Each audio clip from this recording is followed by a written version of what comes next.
There are reports of Jewish travelers that there was a Jewish presence. There were approximately 60 Jewish households living in Gaza in the year 1481, but many of these were in the wine-producing business. Then, later, Gaza became a center for the followers of Shabtai Tzvi. Shabtai Tzvi's, one of his most famous followers, his sidekicks, was known as Natan of Gaza, so obviously, because he lived in Gaza, there are other followers of Shabtai Tzvi who also lived in Gaza.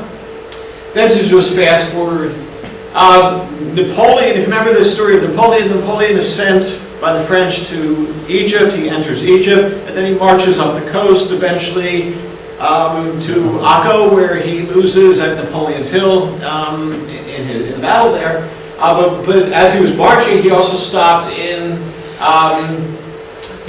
Gaza. The only problem was his troops had the plague, so he left behind the plague. And once the plague broke out in Gaza, the entire Jewish community just picked up and moved elsewhere. So temporarily, that was a break in the Jewish presence in Gaza. And then we go almost 100 years forward.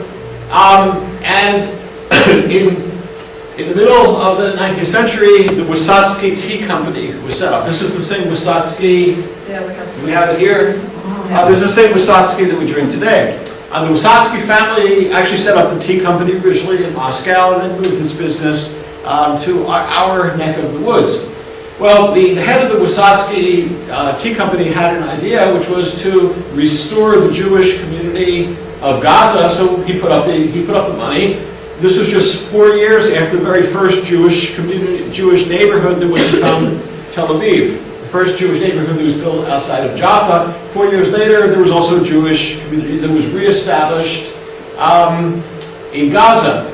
Most of these were Jews who had been living previously in Jaffa. They were moved to Gaza, and they decided to live close to the Turkish bath in the middle of Gaza City. The Jews of Gaza, the Jewish community of Gaza grew so quickly that by the year 1900, there were groups of Jews from Gaza who were going off and setting up other places, and some of them were among those who set up Beersheba. So Beersheba was in part established by Jews from Gaza. In the year 1907, a young rabbi named Rabbi Ohana, who was born in Jerusalem, he went to yeshiva in Jerusalem.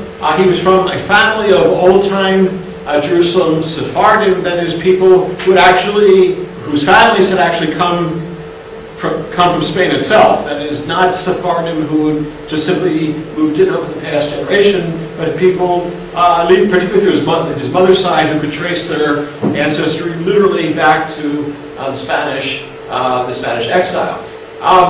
He had a family of rabbis, and in those days, typically in a Sephardic rabbinic family, the rabbi would spend part of his career going off as a shaliach to different Jewish communities around the world.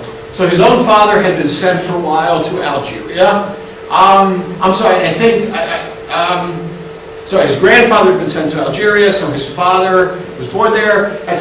Because of the connection with Algeria, he had a French passport. You'll see in a moment why that's relevant. In any case, he left Jerusalem once he finished yeshiva. He went to Gaza. While in Gaza, he set up his own Jewish school. He called it the Talmud Torah. And what was interesting was that the language of instruction was in Hebrew. Well, we know if we go back this far, this was controversial. I mean, today we take it for granted that everything is in Hebrew. But at the beginning of the 20th century, it was not. Most yeshiva study was not Hebrew. And because he had decided that the language of instruction in the school would be in Hebrew, this was considered quite noteworthy. So Eliezer ben Yehuda himself, also Ben Tzvi, paid him a personal visit to congratulate him on his decision to teach in Hebrew. He spoke 7 mother tongues. He knew some other languages, but he had literally 7 mother tongues. At home he would speak. When my wife's father was growing up, at home they would speak, sitting around the table, 7 different languages.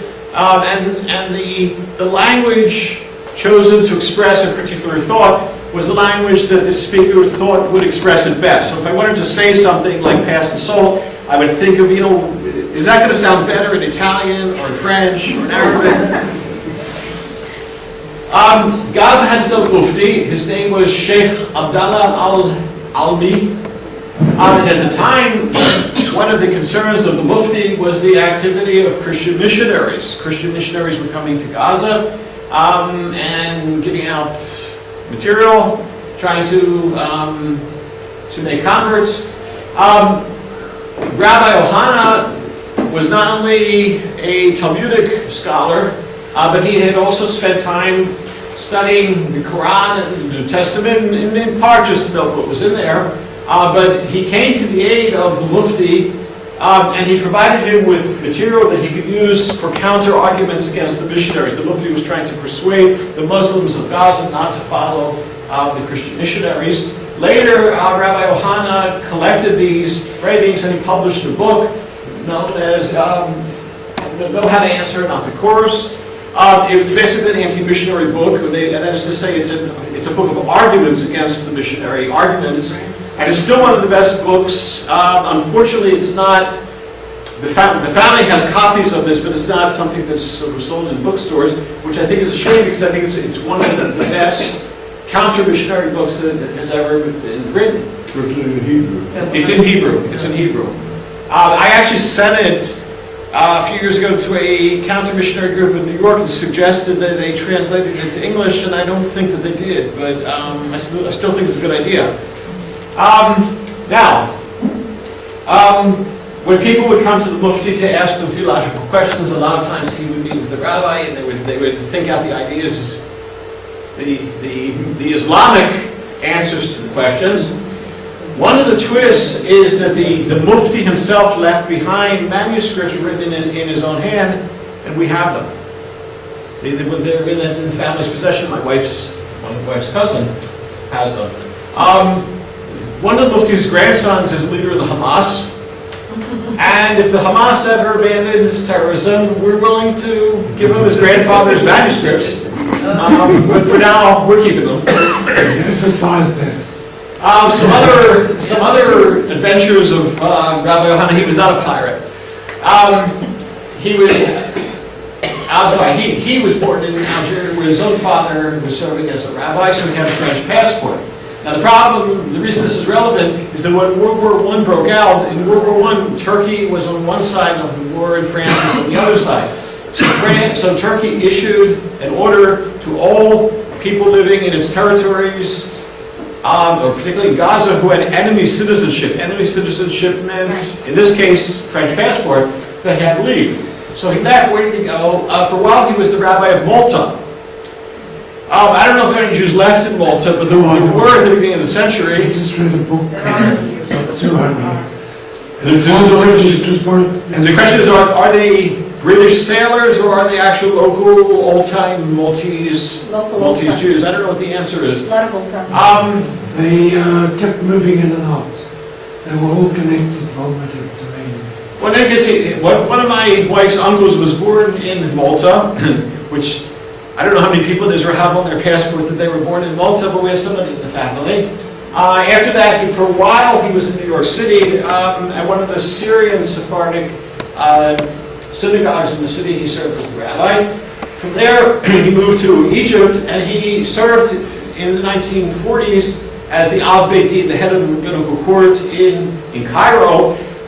He actually issued some interesting rabbinic proclamations, some of which are still relevant and are still used. For example, one of his most famous proclamations had to do with the Karaite Jews. The question arises in Halakha: suppose a Jew wishes to marry a Karaite, does the Karaite have to convert? The answer is no. He issued a proclamation: the Karaite does not have to convert. This was relevant, by the way, when the Ethiopian Jews came to Israel. Because the Karaites are people who deny the Talmud, deny the oral Torah.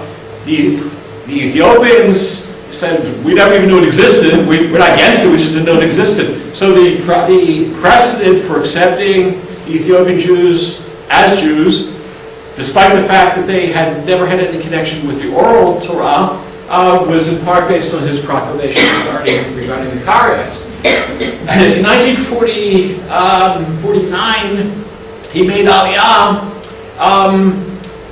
to Israel, and he's one of the only, his family is, I think, the only family I've ever heard of that made Aliyah by train. They came from Egypt by train, not by boat, not by airplane, by train. And when he came to Israel, he was appointed, he was actually offered the Sephardic chief rabbi position of the whole country. He didn't want it. He did agree to be the Haifa Sephardic chief rabbi, where he served until he died. His granddaughter had dubious taste in men, so she married me. Therefore, my family history. Meanwhile, what happened in Gaza, in 1929, the Jewish community was destroyed as part of the 1929 riots, the pogroms. So that was the first destruction of the in the 20th century of the Jewish community of Gaza. In 1946, before Israel was created, there's an attempt to restore the Jewish community in a very small local manner. Far Doron was set up in the Gaza Strip, which was a Jewish settlement. It didn't last long. It was overrun by Egypt during the War of Independence. It did, however, manage successfully to slow down the Egyptian army. So even though they were eventually forced to abandon that site, there was some strategic importance to the fact that they slowed things down. Basically, they allowed the rest of the Jewish community of Israel to get itself organized in order to deal with the Egyptian invasion. Then, of course, after 1967, we have the modern Gush Katif, we have the restoration of the Jewish community. And notice that the eviction of the Jews from Gush Katif was the third eviction of Jews in less than 100 years from the Gaza Strip. Okay, questions, comments?